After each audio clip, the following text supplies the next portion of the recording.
Artan kira fiyatları birincisi yapıların oluşmamasından. Bugün Diyarbakır ofisteyim. Diyarbakır ofiste kiralar en ölü kira 1.750. O kira da 6 ay önce 1 liraydı.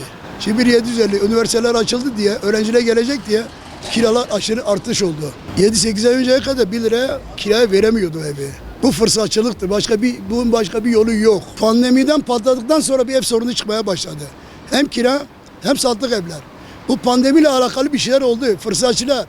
Ben düşmanımı Amerika'da, İsrail'de aramıyorum.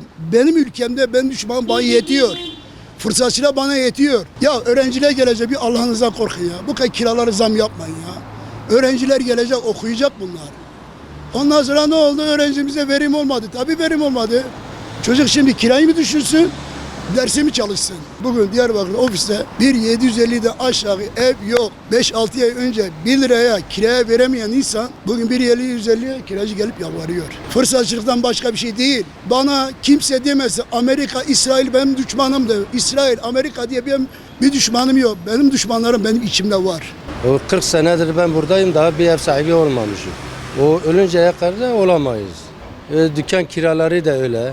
Yani ne desen her şey %100 olmuş. Bağlar gibi bir yerde 800 veriyorum. Bağlar gibi bir yerde. Onun diğeri ise 2 milyar, 2,5 milyar, 3 milyardan bahsediyorlar. Bir vatandaş aldığı maaş 3 milyar yoktur. Onu da hepsini kiraya verir. Ne yer ne içer. Kiracı olarak hiç memnun değilim. Bunun nedeni yükselen kur farkından dolayı.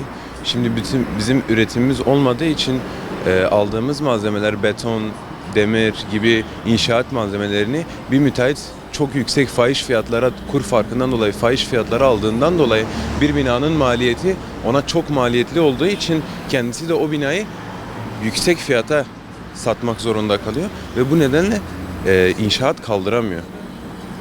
İnşaat kaldıramadığı için de kur fiyatları bayağı arttığı için kira fiyatları da yükseliyor. Şu anda 1500 lira kira veriyorum.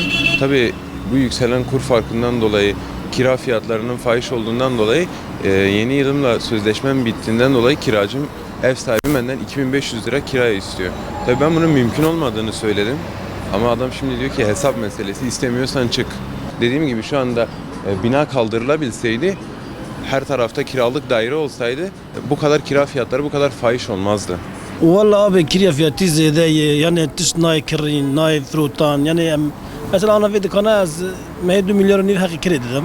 Elektrik zaten fatura ziyade mesela fatura maaşı milyar üstese da ve milyar kat yani geçim zor bu yani mera ne kaltış ne bıgıstan ne bıgır ne bistine yani o var yani mesela saate var temedra saat 8 hatta 12 şefe yani iş nab yani çarp dönmüş nab az o bir khorab yüzüm kirya hem ziydan hem أسبب هم خانين ناي كرين هني بهابونا yani تشكي فهم ناكر.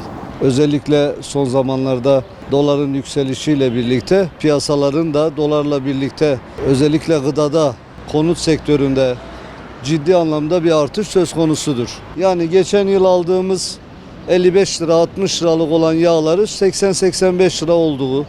Dolayısıyla kiraların da Diyarbakır'da da öyle, Türkiye genelinde de öyle olduğunu takip ediyoruz. Ciddi anlamda %30-35 civarında bir artış söz konusudur ve bu belirgindir. Yani hükümetin bu konuda gerekli önlemleri alacağına inanıyoruz. Valla kira fiyatları yükseldi. Yani ekonomik bir krizdir. Yani zor kiralarımızı ödüyoruz. Yani hayatla zor mücadele ediyoruz. Enflasyon yükseldi mi kira da yükseliyor. Yani adam yağa zam yapıyor, kira sahibi, mülk sahibi kira zam yapıyor yani o şekilde. Her şey birbirine bağlantılıdır yani bu ülkede. Biri zam yaptı mı diğeri de yapıyor yani. Ham maddenin ucuz olması lazım. Ham madde ucuz olmadı mı kiralar da pahalı olur.